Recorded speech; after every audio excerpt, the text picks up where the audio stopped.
kumusta? Naisip nyo na ba kung anong nangyari pagkatapos ng malaking baha sa kwento ni Noe? Pagkatapos ng matagal na paglutang, paano nga ba sila nag-umpisa ulit? Ngayon, sisilipin natin yung huling kabanata ng kanilang paglalakbay na to, diretso mula sa Genesis.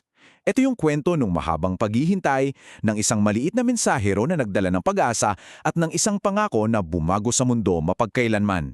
So, ito yung magiging takbo ng usapan natin. Uunahin natin yung mahabang paghihintay nila sa loob ng arko. Tapos, yung sikat na kwento tungkol sa kalapati. Sunod, yung pinakaunang mga hakbang nila sa tuyong lupa.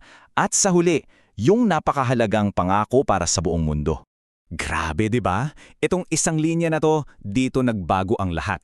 Mula sa kwento ng paghuhukom, biglang naging kwento na ito ng pag-asa.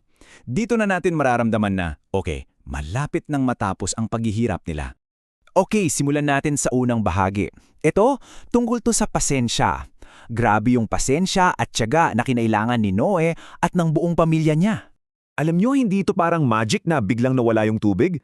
Sobrang tagal.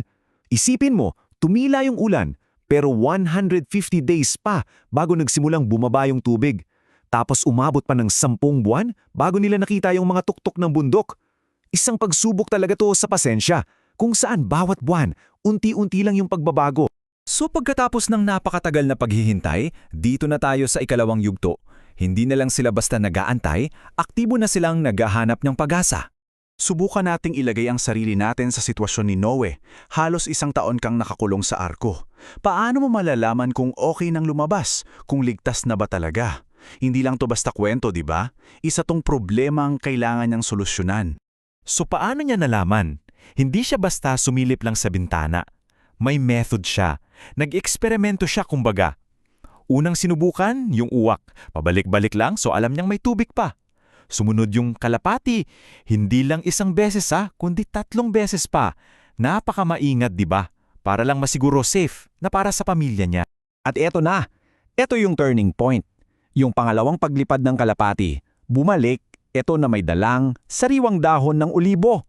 Eto na yung unang-unang patunay na may buhay na ulit sa labas. Imagine niyo na lang yung saya at pag-asa na naramdaman nila Noe nung nakita nila yon. Kaya naman pala napakahalaga nito kasi hindi lang to basta dahon. Ang dahon ng olivo, matagal ng simbolo ng kapayapaan at ng bagong simula.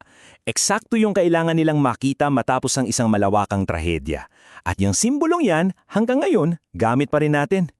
Dahil may konfirmasyon na ng tuyong lupa, papasok na tayo sa ikatlong yugto.